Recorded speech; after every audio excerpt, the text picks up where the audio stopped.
Hi, I read a post today that I wanted to share and see what you think about it. And secondly, this is with regard to the situation in the world today with the current rate of divorces in the world and crisis in marriage and family.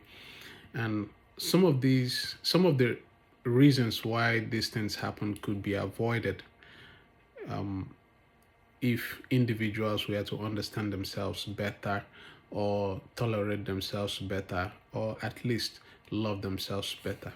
So I wanted to share this so that to see what your take on this comment. The comment says the more bills a woman pays by herself, the less attractive men becomes to her, and the more attractive she becomes because she is confident and self-sufficient. And then it is a fact, not a makeup. Then my response was captioned, wondering about one of the genesis of divorce. Read: a woman's financial independence is best without declaring it as a form of I have arrived or a tool for self isolation and hate against men. In marriage, there is no competition and comparison needed for any virtuous or heroic acts, including financial independence. Breakthroughs must be celebrated as a holistic win without signaling one's individual identity or winning.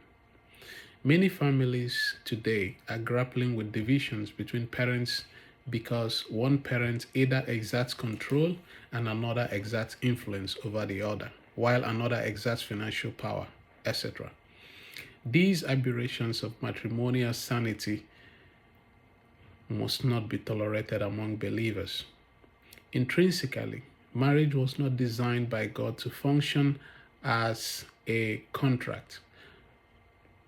Intrinsically, marriage was not designed by God to function only as a contract, but principally as a sacrament and a covenant.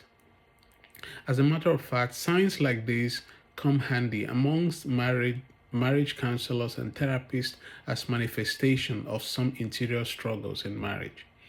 Otherwise, when there is true love in marriage, no one would possibly notice any differences and or weirding influences of partners over their spouses. I mean not to the extent that outsiders, particularly children, becomes aware of who amongst their parents is richer than the other. The impact of the above assumption can be perceived as a negative motivation for young people in today's climate, particularly women who may wish to genuinely pursue love and friendship with men. This erroneous theory and ideology strangulates desire for marriage and encourages negative emotions. Mindsets like this encourages deep misandrist thoughts about love and relationships. I advise that no parent should speak or think like this, even if you think you are financially and otherwise better than your spouse. In marriage, money is very important but not the ultimate goal.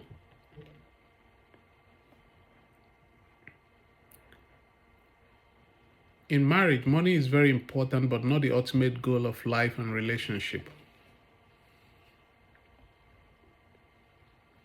Money is just one catalyst for the achievement of other goals to spice up your union.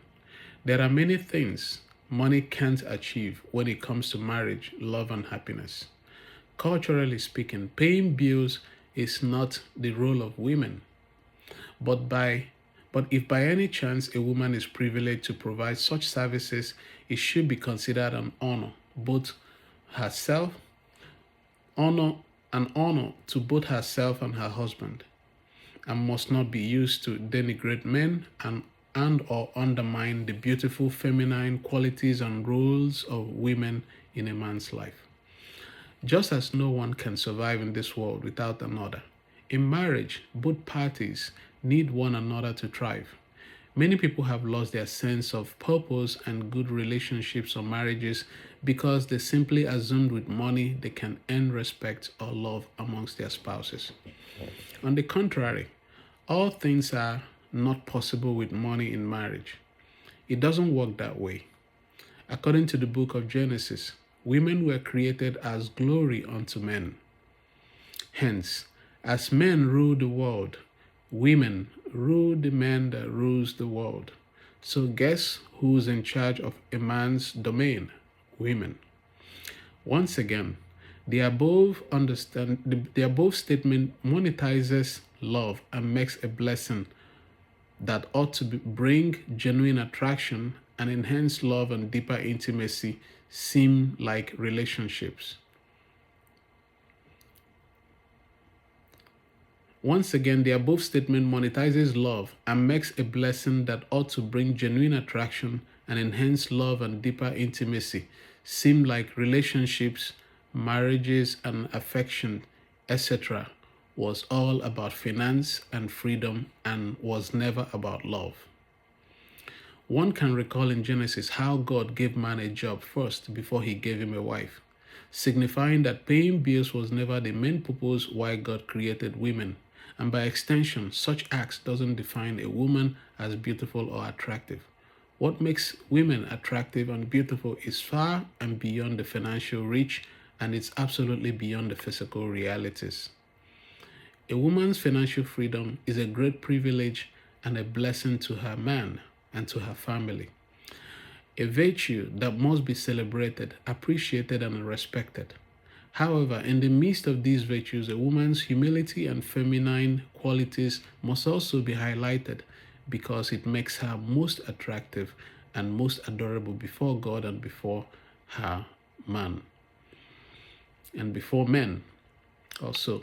For as the scripture says, God created a woman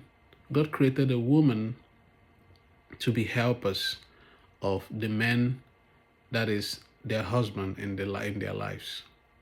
Lastly, financial independence must not be measured as a defeat of love and affection, but as a victory over financial constraint. In everything, whether success or failure, marriage must come first, no matter whatever achievements that comes from both parties in marriage. Thank you.